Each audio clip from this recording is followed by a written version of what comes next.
Oke, Shalom saudara yang terkasih. Shalom. Bertemu lagi dengan kita kembali Prioritas Kristus, ingin berbagi share akan kebenaran firman Tuhan, di mana kali ini kita tidak sendiri, kita ada tamu, seorang hamba Tuhan muda yang luar biasa ya. Saat ini beliau ingin bertanya tentang hal-hal tertentu, kita akan belajar bersama-sama saudara. Mungkin nanti kalau ada kritik saran yang kurang berkenan boleh diketik di kolom komentar supaya kita sama-sama belajar dan mengajar. Ya, mungkin ada pertanyaan dari saudara sendiri. Ya, jadi sebenarnya saya sangat bangga dan juga sangat merasakan suatu luar biasa ya, karena saya bisa langsung bertemu dengan Bapak Pendeta Muda. Bukan pendeta, kita masih belajar ya. Ya, jadi saya tertarik di beberapa video, saya lihat beberapa video cukup menarik, di mana ada seorang pemuda yang berani mengambil satu langkah, di mana dia mulai nekat membuat suatu konten-konten yang menarik, yang mengajar, dan di situ juga terdapat proses belajar. Ya. Itu Bang Baru sendiri. Halo. Jadi saya ingin bertanya, kalau di komen itu pertanyaan cukup panjang, untuk Ya, ketik sangat melelahkan. ya. Jadi saya ingin terlibat Langsung ya. Oke, puji Jadi Tuhan. ada sedikit beberapa pertanyaan. Banyak orang berkata bahwa hidup ini bukanlah kebetulan Pak Ketua, Pak. Ya, Bang tidak Baru. ada yang mengatakan tidak ada yang kebetulan. Tidak ada yang kebetulan ya. Oke. Jadi saya ingin bertanya, apakah itu memang benar terjadi atau memang itu suatu kebetulan? Nah, jadi saya ingin bertanya beberapa. Ada orang, saya pernah sempat dengar mereka berkata bahwasannya hidup ini adalah pilihan dan kita itu sudah dipilih oleh Tuhan. Ya. Nah, jadi ada sedikit beberapa pertanyaan yang ingin saya tanyakan. Nanti boleh Bang Barus itu bantu saya untuk memberikan pencerahan pada saya, supaya nanti ketika juga saya memberitakan firman, saya juga bisa memberikan suatu pedoman dan contoh-contoh kepada pendengar nanti ya. Jadi saya langsung saja bertanya. Satu poin pertama itu, bagaimanakah kita menyadari bahwa diri kita adalah panggilan Tuhan? Oh, haleluya. Ya, itu sebenarnya jadi tentang panggilan Tuhan ya. Iya. Panggilan Kan Tuhan. tadi dipilih dan dipanggil ya. Apakah itu? Haleluya. Iya. Jadi saya bertanya, apakah kita ini yang sebagai seorang pekerja Tuhan, apakah kita ini dipanggil atau dipilih? Gitu. Jadi bagaimana kita menyadari bahwa diri kita itu adalah panggilan Tuhan? Oke, puji Tuhan. Jadi saudara, saya bilang teman sekerja ya dalam Tuhan ya.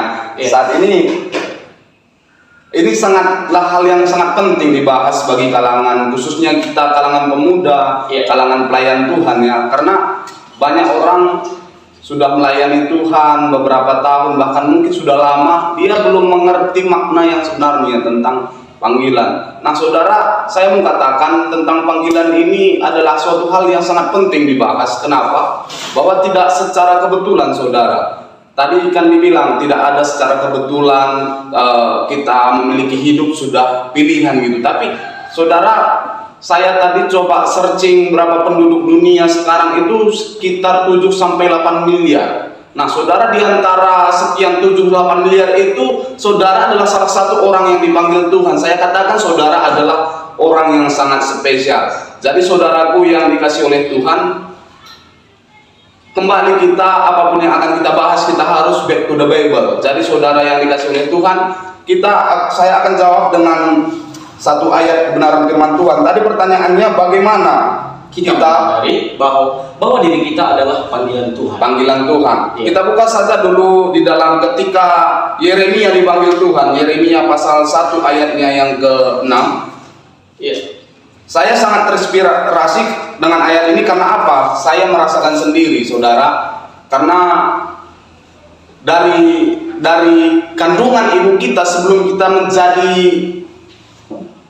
anak, keluar dari rahim ibu kita sebenarnya sudah dipilih. Itu nyata di dalam panggilan Yeremia. Kita lihat Yeremia 1 ayat 4-6. 5-6 ya. Ya, di sini saya bacakan mulai ayat yang keempat, karena di situ firman Tuhan datang kepada bunyinya. Ini firman Tuhan kepada Nabi Yeremia.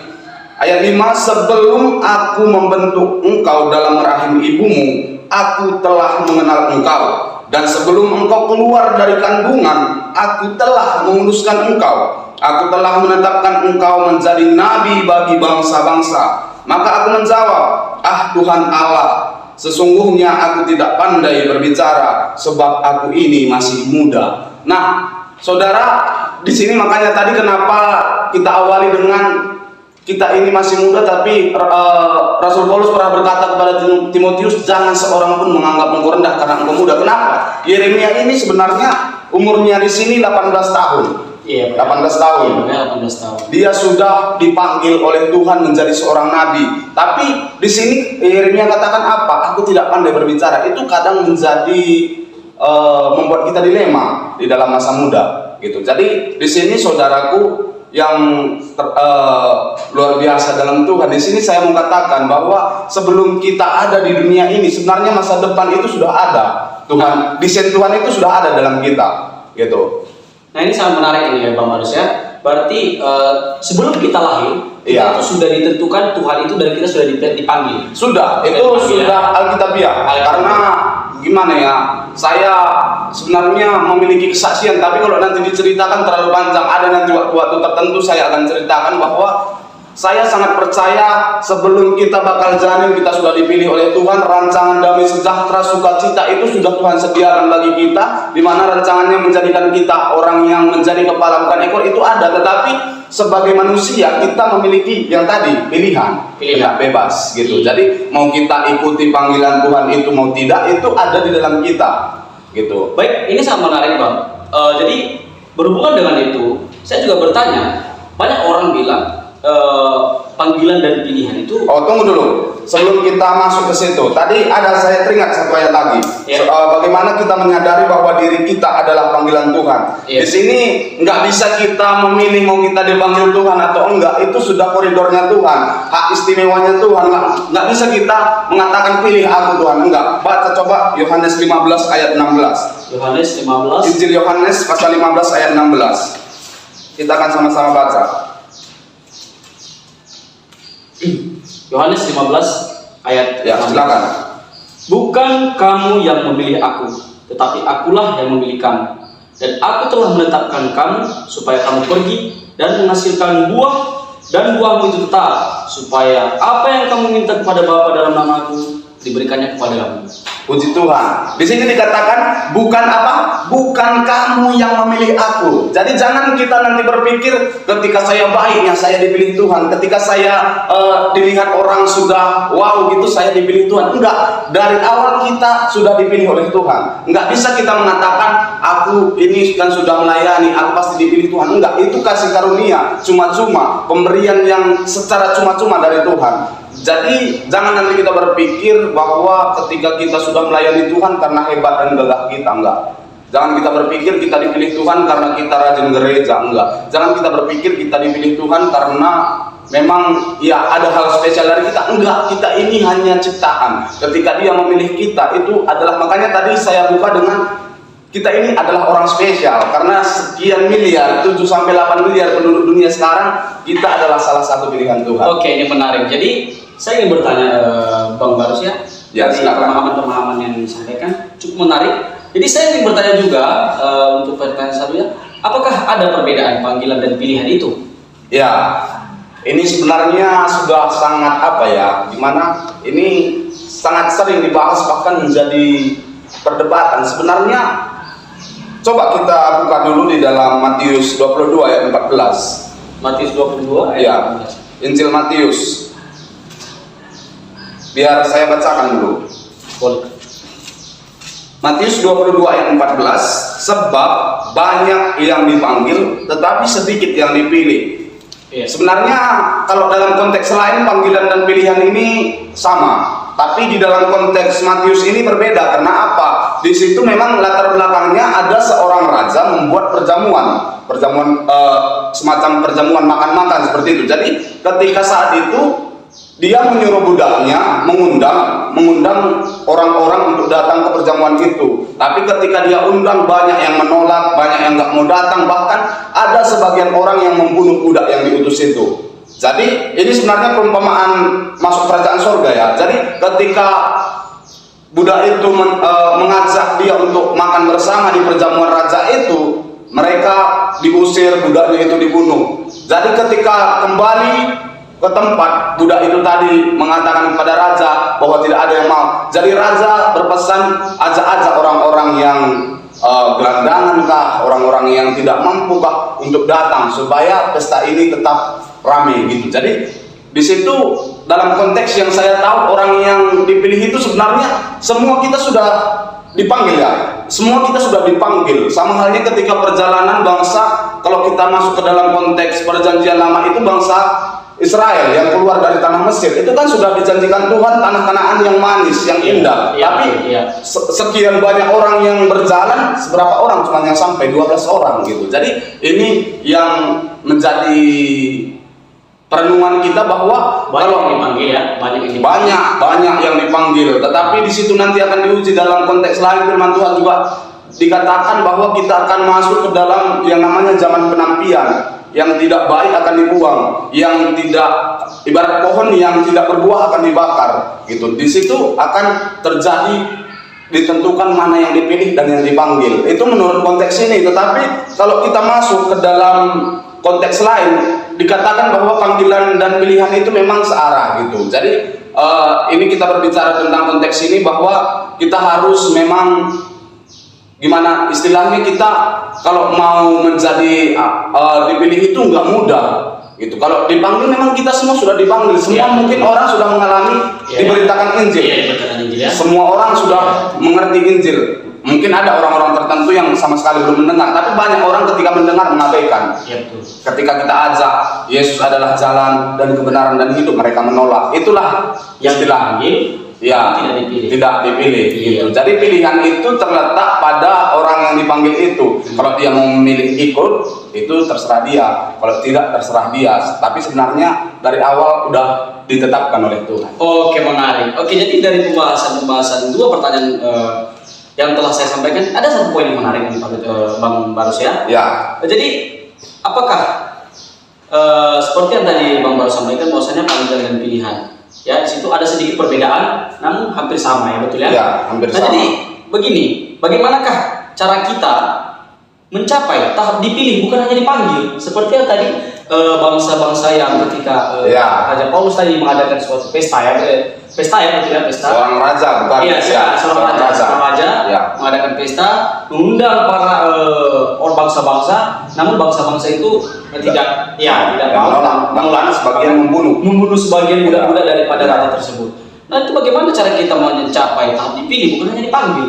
Ya, ini menarik karena Rasul Paulus bilang bahwa kita ini sedang berjuang, kita ini sedang bertanding ya. Iya, kita ini sebenarnya, makanya dikatakan dalam ayat lain, kerjakanlah keselamatanmu.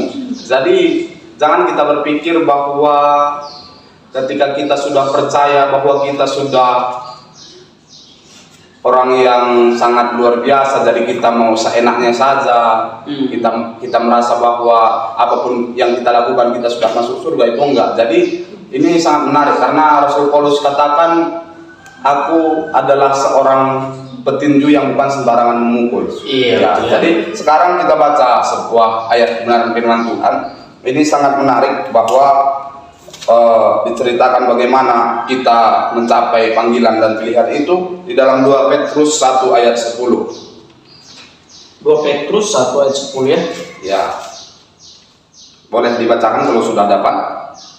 2 Petrus 1 ayat 10. Karena itu saudara-saudaraku, berusahalah sungguh-sungguh supaya panggilan dan pilihanmu makin teguh. Sebab jikalau kamu melakukannya, kamu tidak akan pernah tersandung. Nah, ini dia yang menjadi jawabannya. Mungkin dapat menyimpulkannya. Di sini dikatakan, karena itu saudara-saudaraku, berusahalah sungguh-sungguh supaya panggilan dan pilihan yang sudah ada padamu. Sebenarnya panggilan dan pilihan yang sudah ada pada kita itu, ketika kita berusaha sungguh-sungguh mengerjakannya, kita semakin mencintai Tuhan. Panggilan kita itu, pilihan kita itu semakin teguh. Di sini dikatakan, karena itu saudara-saudaraku, berusahalah sungguh-sungguh supaya panggilan dan pilihanmu makin teguh. Sebab jikalau kamu melakukannya, kamu tidak akan pernah tersandung. Jadi mungkin kita menganggap bahwa perjuangan kita ini sedang, enggak. Ada memang banyak orang berkata mengikut Yesus itu berkat. Enggak. Harus ada salib, ada berkat. Di balik salib ada berkat. Jadi ketika kita mau mengikut Yesus, makanya pikullah kuk yang kupasang. Kuk itu berbicara tentang beban, tetapi Yesus berkata kuk itu ringan dan enak gitu. Jadi ketika kita mau mengikut Yesus dengan setia, di balik salib itu ada berkat gitu. Jadi ketika kita mau menjadi orang yang mencapai tahap dipilih dan dipanggil itu, ya kita harus berjuang sungguh-sungguh. Ya, jadi jangan nanti kita berpikir bahwa mengikut Yesus itu sakit disembuhkan hanya sebatas mujizat nyata, ketika beban berat diberikan kelegaan. Enggak, mau. Mengikut Yesus itu pikul salib. Mengikut Yesus itu air mata. Mengikut Yesus itu perjuangan gitu. Jadi di balik itu nanti setelah itu pasti akan ada janji Tuhan yang itu pasti. Dan golnya adalah kerajaan sorga. Iya. Berarti pokoknya kita harus semangat, berjuang. Apapun yang menjadi kendala dalam mengikut Tuhan, rintangan segala tantangan kita harus hadapi. Yang kita hadapi kadang bukan yang kita lihat, bro. Bukan yang kita lihat. Iya. Penghulu-penghulu di udara, roh jahat. Itu yang kadang melawan kita dalam kita melayani Tuhan. Enggak ada iblis yang senang ketika engkau masih muda, engkau memiliki roh yang menyala-nyala. Itu iblis enggak diam, itu dia langsung gelisah. Gimana caranya anak ini bisa jatuh gitu? Gimana caranya dia bisa jatuh ke dalam dosa? Karena dia merasa bahwa semakin banyak lawannya gitu. Gimana caranya dia bisa menjadi hambaku gitu? Jadi iblis juga gitu. Ketika kita mau masa muda kita serahkan sama Tuhan, iblis itu nggak diam. Jadi harus kita berusaha berjuang, sungguh-sungguh berjuang. Kita ini seperti pelari yang gimana ya? Harus ada usaha memang untuk mencapai garis finish itu, seperti Rasul Paulus katakan, aku petinju yang bukan sembarang memukul. Rasul Paulus itu ketika dia melayani Tuhan dilempari loh, diolok-olok, dia melewati banjir, dia melewati badai. Tapi dia katakan di firman-Nya, aku sudah mencapai garis akhir. Amin ya. Aku telah memelihara iman. Itu golnya. Wah, luar biasa Bang Barus. Jadi berarti saya sedikit sudah mulai memahami ya apa yang dimaksud dengan pilihan dan panggilan dari beberapa pemahaman yang Bang Barus boleh sampaikan, dan ini suatu hal yang sangat luar biasa bagi saya ya. Ya, kita sama-sama belajar. Mungkin ada hal-hal yang saya sampaikan mungkin kurang detail, kurang berkenan, apalagi nanti mungkin didengar oleh hamba Tuhan yang sudah belajar sungguh-sungguh. Ini kita di sini belajar dan mengajar. Ketika saya menyampaikan apa yang sudah saya tahu, saya juga belajar. Ada hal-hal yang baru saya dapatkan gitu. Jadi kalau sekiranya nanti mungkin ada teman-teman yang mendapatkan hal-hal yang salah penafsiran, boleh di komen bahwa kami tetap menerima kritik dan saran gitu. Jadi kiranya ini boleh kita menjadi berkat dan terus diberkati. Amin. Ya. Mungkin hanya itu ya. Ya, untuk sejauh ini mungkin yang saya rindukan pada saat saya melihat video Bang Barus ya, mungkin ini sih beberapa pertanyaan yang saya tanyakan, dan ini dari jawaban-jawaban yang saya dapatkan sudah cukup luar biasa, dan itu suatu kebanggaan untuk saya. Jadi di sini jangan kita supaya nanti motivasi kita jangan berbeda. Jangan kita seakan-akan terlalu meninggikan sesama. Betul. Istilahnya apapun yang kita perbuat ini hormat hanya bagi Tuhan. Amin. Ya, jadi puji Tuhan, saudaraku yang dikasih oleh Tuhan, di akhir video kita ini biarlah seberapa yang sudah kita bahas, ketika saudara sudah saat ini merasakan panggilan Tuhan, saudara sudah melayani Tuhan, saudara adalah orang yang spesial, karena dari 7 sampai 8 miliar orang penduduk dunia sekarang, saudara adalah salah satu pilihan Tuhan. Saudara dijadikan segambar dan serupa dengan Tuhan, jadi saudara adalah orang yang spesial. Begitu banyak orang di luar sana yang belum mengerti tentang Tuhan, sama halnya mereka belum mendapat keselamatan. Jadi saat ini saudara, ketika saudara sudah mendapatkan keselamatan itu, mari berjuang dengan iman, tetap setia melayani Tuhan, karena yang menjadi musuhmu bukan hanya yang kamu lihat, tetapi penghulu di udara, roh-roh setan, iblis mengganggu kamu. Apalagi sekarang roh-roh muda yang ingin melayani Tuhan dengan sungguh. Hati-hati, kamu sedang menghadapi begitu banyak cobaan, tetapi saya percaya ketika engkau menyerahkan hidupmu sama Tuhan, percayalah bahwa suatu saat engkau akan diangkat naik menjadi kepala dan bukan ekor. Engkau akan tetap naik dan bukan turun. Haleluya. Puji Tuhan. Mungkin ini yang menjadi sharing kita pada saat kesempatan hari ini, kiranya boleh menjadi berkat bagi kita semua. Mungkin ada kata-kata penutup dari saudara sendiri? Luar biasa.